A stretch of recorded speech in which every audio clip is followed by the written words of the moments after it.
Good morning.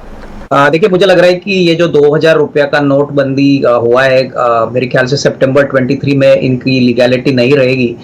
In the short term definitely banking sector को अच्छी बात है, क्योंकि हालांकि देखिए 2000 रुपये का नोट तो अभी हम रिटेल इन्वेस्टर्स ज़्यादा यूज़ भी नहीं करते, एटीएम मशीन्स में भी नहीं मिलता है, लेकिन बैंकों के लिए अच्छी बात है, क्योंकि जितना भी इन्फ्लो आएगा वो इनके लिए एक एडिशनल बूस्टर होगा डिपॉजिट ग्रोथ के लिए।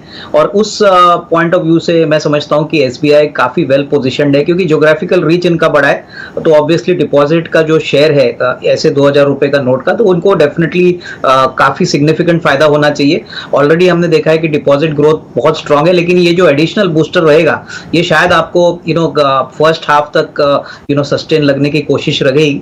मेरे ख्याल से SBI even at the current level Ajay काफी स्ट्रांग लग रहा है। I think asset quality, loan book growth और जो कोर इनका बैंकिंग बिजनेस है वो बहुत बढ़िया है। मेरे ख्याल से 650 पौने 700 का एक नियर टर्म का टारगेट बन सकता है। बट मैं ये भी कहना चाहूंगा कि 2000 रुपए के नोट आने के बाद कंजम्पशन भी बढ़ेगा। इनफैक्ट जो कंज्यूमर ड्यूरेबल थीम्स है, कंजम्पशन थीम्स है, मैं समझता हूँ कि ऐसे स्टॉक्स में भी हो सकता है कि जिनके पास 2000 रुपए का नोट है वो वहां पे स्पेंड करे, तो इकोनॉमी में भी डेफिनेटली स्पेंडिंग का थोड़ा बहुत असर पॉजिटिवली प्ले आउट होगा। तो not only banking but I think consumer durables, उसके बाद अप्लायंसेस, उसके बाद जो नॉर्मल एग्री रिलेटेड जो सेगमेंट्स होते हैं, जैसे कि फर्टिलाइजर्स, उसके बाद जो मेरे ख्याल से जो इलेक्ट्रिकल इक्विपमेंट वाले जो प्रोडक्ट्स होते हैं, जैसे कि इलेक्ट्रिकल फैंस है जो रूरल इंडिया में काफ़ी चलते हैं, तो ये सारा मामला मेरे ख्याल से नियर टर्म में थोड़ा सा एक बूस्टर शॉट इकोनॉमी को देगा। हमको देखना पड़ेगा कि कितने मोमेंटम में ये पैसा आता है, क्योंकि अभी तो ये अनाउंसमेंट फ्राइडे को हुई है,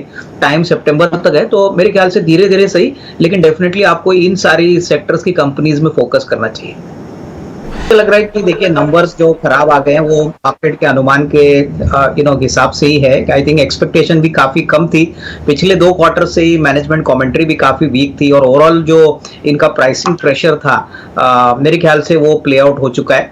मेरे ख्याल से देखिए current year that is FY24 में मुझे लग रहा है कि होपफुली सेकंड हाफ से रिकवरी होना पॉसिबल लग रहा है, क्योंकि प्राइस में तो ऑलरेडी काफी ऊपर लेवल से गिरावट आ चुकी है और बिजनेस अभी ग्रेजुअली पिकअप हो रहा है। स्पेशली अगर हम एपीआई बिजनेस देखें, उनका क्रैम्स बिजनेस देखें, तो मुझे लग रहा है कि कहीं ना कहीं देखिए कंपनी के पास अभी भी काफी टेलविंड्स है जो possibly second half of FY24 में प्ले आउट होंगे। हालांकि देखिए ये कहना मुश्किल है कि कभी ट्रिगर आएगा, but at least one good part is कि इनके पास काफी अच्छी बैलेंस शीट है, कंप्लीटली डेट फ्री बिजनेस है और मार्केट लीडर है क्रैम स्पेस में। तो कहीं ना कहीं इस लेवल पे अगर किसी को कॉन्ट्रा बाय भी करना है तो मेरे ख्याल से थोड़ा सा एक पोजीशंस आप बना सकते हो, हालांकि क्योंकि ये मार्केट लीडर है और बाउंस बैक भी जब आएगा तभी काफी तेजी से आएगा। तो आई think more or less most of the negatives are factored into the price, और ये नंबर्स मुझे नहीं लग रहा है कोई और भारी गिरावट होगी। इनफैक्ट मार्केट्स में फ्यूचर को देखते हुए मुझे लग रहा है अच्छा रिस्क रिवॉर्ड बन सकता है। मुझे लग रहा है कि डेफिनेटली थोड़ा सा टेलविंड तो है, क्योंकि डोमेस्टिक मार्केट्स में स्टील की कीमतें काफी पॉजिटिवली प्ले आउट हो रही है, प्लस यहाँ पे डिमांड कंडीशंस काफी अच्छी है। लेकिन मुझे लग रहा है कि देखिए अगर पूरी रिकवरी हमको देखनी है तो मुझे लग रहा है कि कहीं ना कहीं सितंबर, जुलाई सितंबर के बाद ही आपको एक अच्छी तेजी मेटल कंपनीज में देखने को मिलेगी। अभी भी जो बड़ा ट्रिगर है चाइना का जो पार्टिसिपेशन है ग्लोबल मेटल मार्केट में बहुत ही हल्का है, तो कहीं ना कहीं मुझे लग रहा है कि देखिए मेटल कंपनीज में और एक क्वार्टर शायद आपको इंतजार करना पड़े, और सेकंड क्वार्टर से हो सकता है कि अच्छी रिकवरी और तेजी आपको देखने को मिले। होपफुली ग्लोबल मार्केट में थोड़ा सा एक अपटिक आता है ग्लोबल मेटल प्राइसेस में, जैसे हमने एल्यूमिनियम में देखा है, तो कहीं ना कहीं उसके बाद ही आपको अच्छी तेजी देखने को मिलेगी। बट करंटली शॉर्ट टर्म के लिए मुझे नहीं लग रहा है कोई बड़ा ट्रिगर एटलीस्ट मेटल स्टॉक्स में प्रेजेंट है। अजय देखिए वैल्यूएशन काफी सस्ता लग रहा है, क्योंकि ये बिजनेस बहुत पुराना है, इसमें ज्यादा कैपिटल रिक्वायरमेंट भी नहीं होती, ज्यादातर वर्किंग कैपिटल इंटेंसिव होता है, और काफी अच्छा नेटवर्क सीमेंस ने मोटर्स के लिए इंडिया में बिल्ड किया है। तो कहीं ना कहीं ये जो एक्सपेक्टेशन थी कि थोड़ा सा ज्यादा वैल्यूएशन लिस्टेड कंपनी को मिलेगी वो नहीं होगा, तो डेफिनेटली शॉर्ट टर्म में तो डेफिनेटली एक नेगेटिव सरप्राइज है। हालांकि इसका इम्पैक्ट अर्निंग्स पे कोई ज्यादा आएगा नहीं, बट डेफिनेटली सेंटिमेंट वाइज अगर स्टॉक 5-10% अगर गिरता है तो डेफिनेटली खरीदने का मौका समझना चाहिए, क्योंकि देखिए ऐसे स्टॉक्स आमतौर पे आपको कभी भी करेक्शन पे ही मिलेंगे।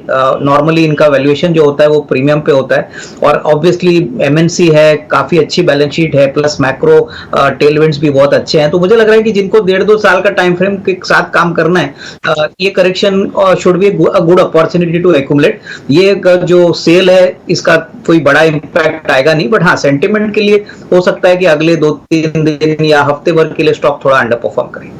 पिछले हफ्ते अजय जो सुप्रीम कोर्ट का जजमेंट आया था कि सारे डाउट्स और सारे जो रिपोर्ट्स के जो अपडेशंस थे कि अडानी ग्रुप कहीं पे भी कोई भी रॉन्ग डूइंग में इन्वॉल्व नहीं है, यही मार्केट्स को अच्छा लगा है, क्योंकि काफी समय के बाद ये जो डाउट था ये मेरे ख्याल से क्लियर हो चुका है, और सेंटिमेंट के पॉइंट ऑफ व्यू से ये बहुत बड़ा पॉजिटिव इम्पैक्ट सारे अडानी ग्रुप कंपनीज पे होगा। मुझे लग रहा है कि Adani ports as well as Adani Wilmar, ये दो ऐसी कंपनीज है जो बहुत सिग्निफिकेंटली अपनी ऊपरी लेवल से गिरी थी, और दोनों अच्छे cash rich cash flow business है। यहाँ पे डेफिनेटली एक खरीदने का मौका बन सकता है अगर किसी को नजरिया थोड़ा सा मीडियम टू लॉन्ग टर्म रखना है। बट डेफिनेटली जो नेगेटिव जो रुझान था इन कंपनीज पे हिडनबर्ग रिपोर्ट के कारण, अभी मेरे ख्याल से पूरी तरह से इसकी पुष्टि मार्केट को मिली है। तो यही कारण है कि आपको ये आज एक शॉर्ट टर्म तेजी स्टॉक्स में बाउंस बैक देखने को मिल रहा है।